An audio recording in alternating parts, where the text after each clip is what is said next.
মাননীয় স্পিকার, এই সংসদের বাইরে আমার মতো অসংখ্য 25 বছর বয়সী সদ্য গ্র্যাজুয়েট সার্টিফিকেট হাতে নিয়ে ঘুরে বেড়াচ্ছে চাকরির আশায়। দেশে চাকরি নেই, ব্যবসার সুবিধা নেই, কৃষিকাজের জন্য পর্যাপ্ত জমি নেই, বিসিএস ছাড়া অন্য কোনো পেশায় মান সম্মান নেই। মাননীয় স্পিকার, পুলিশ হেডকোয়ার্টারের তথ্য অনুযায়ী বাংলাদেশে গড়ে প্রতি বছর আত্মহত্যার হার 11,000-এর অধিক, যার মধ্যে প্রায় 65%ই তরুণ তরুণী। মাননীয় স্পিকার, শিক্ষার্থীদের জন্য সরকারের নানান প্রকল্প রয়েছে, ভর্তুকি রয়েছে, আর চাকরিজীবীদের জন্য রয়েছে পে স্কেল, বোনাস।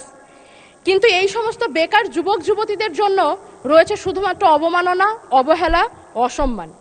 এমনকি যে বাজেটকে বলা হচ্ছে স্বপ্ন দেখার বাজেট, যেই বাজেটের দর্শন নাকি সবার আগে বাংলাদেশ, এই বাজেটেও এই অবহেলিত গোষ্ঠীর জন্য নেই কোনো সুস্পষ্ট রূপরেখা। মাননীয় স্পিকার, এই সংসদে আমি কার প্রতিনিধিত্ব করি?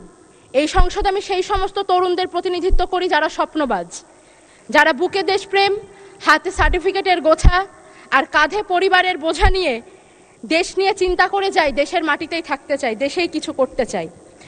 মাননীয় স্পিকার, এই দেশ তাদেরকে কোনো সামাজিক অর্থনৈতিক নিরাপত্তা দিতে পারে না।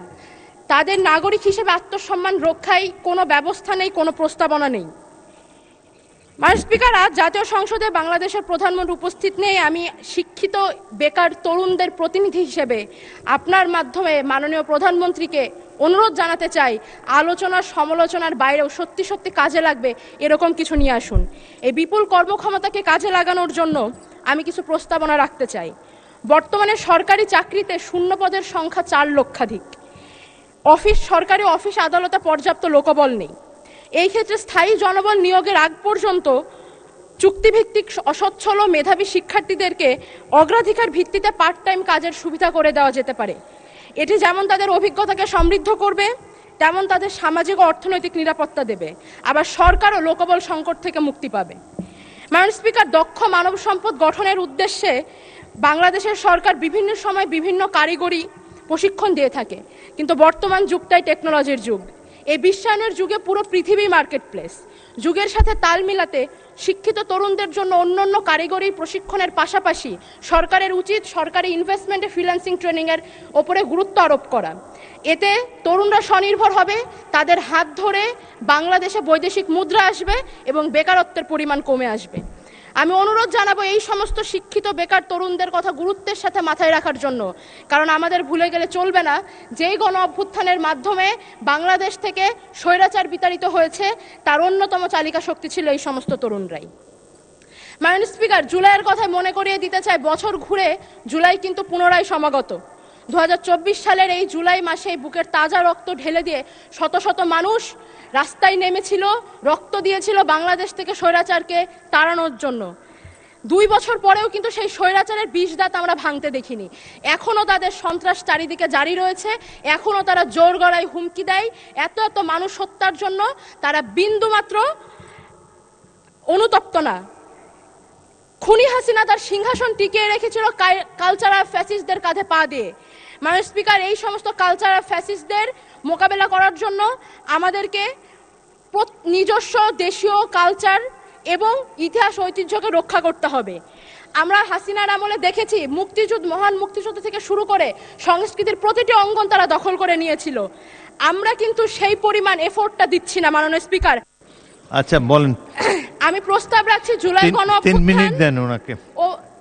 আমি প্রস্তাব করতে চাই জুলাই গণ অভ্যুত্থান সহ স্বাধীনতা পরবর্তী ফ্যাসিবাদ বিরোধী প্রত্যেকটা আন্দোলনের স্মৃতি ও চেতনাকে রক্ষার জন্য বাজেট বরাদ্দ দেওয়া হোক।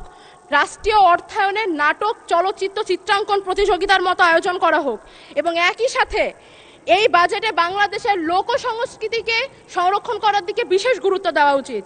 মাননীয় স্পিকার, আমি সংক্ষিপ্ত করব।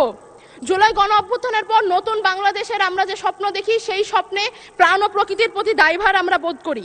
আমাদের বাংলাদেশে রয়েছে পৃথিবীর সবচাইতে বৃহত্তম ম্যানগ্রোভ সুন্দরবন, যা উপকূলের পাহারাদার হিসেবে প্রতি বছর আমাদেরকে প্রাকৃতিক দুর্যোগ থেকে বাঁচায়।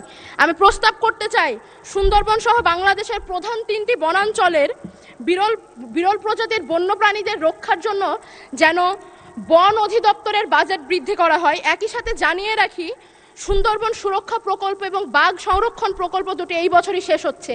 পুনরায় সকল বন্য পশুদের রক্ষার জন্য একটি যেন সুন্দর প্রকল্প নেওয়া হয় এবং প্রাণ ও বৈচিত্র্য গবেষণার দিকে বিশেষ গুরুত্ব দেওয়া হয়। মাননীয় স্পিকার, প্রাণ ও প্রকৃতির রক্ষার পাশাপাশি আমাদের দূষণমুক্ত স্বনির্ভর বাংলাদেশ প্রয়োজন। স্বনির্ভরতার লক্ষ্যে চালিত বাংলাদেশের শিল্পোৎপাদন সহ অন্যান্য সকল অর্থনৈতিক কর্মকাণ্ডের প্রধান চালিকা শক্তি হচ্ছে নিরবিচ্ছিন্ন বিদ্যুৎ। বাংলাদেশের বিদ্যুৎ উৎপাদন বাংলাদেশের গ্যাসের মজুদের উপরে নির্ভরশীল অনেকাংশেই।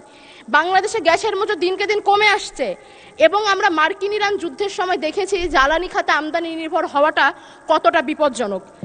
2026-27 অর্থ বছরের জন্য নির্দিষ্ট করে কোনো নবায়নযোগ্য জ্বালানির সুস্পষ্ট রূপরেখা আমি পাইনি। 2030-2050-এর দুটি লক্ষ্যমাত্রার পরিকল্পনা আমি দেখেছি, কিন্তু এই বছরের জন্য আমি প্রস্তাব করতে চাই বাংলাদেশের প্রত্যন্ত অঞ্চলের আর্থিকভাবে অসচ্ছল পরিবারগুলোতে রুফটপ সোলার প্যানেল বিতরণ কিংবা ভর্তুকি মূল্যে বিক্রয়ের ব্যবস্থা করা যেতে পারে। এছাড়া উপজেলা ইউনিয়ন পর্যায়ের সরকারি অফিস আদালতগুলোতে সোলার বিদ্যুৎ ব্যবহারের মাধ্যমে জাতীয় গ্রিডের উপরে চাপ কমবে।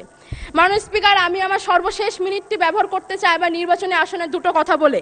আমি সীমান্তবর্তী এলাকায় জন্মগ্রহণ করেছি মাননীয় স্পিকার। আমি কুষ্টিয়া জেলার দৌলতপুর উপজেলার মেয়ে।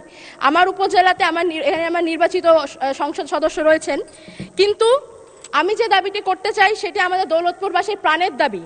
দৌলতপুরের সীমান্তবর্তী এলাকা প্রাগপুর এবং ওই পাশের শিকারপুর, এই স্থলবন্দরটি গত 1 যুগ ধরে আমরা চেয়ে আসছি।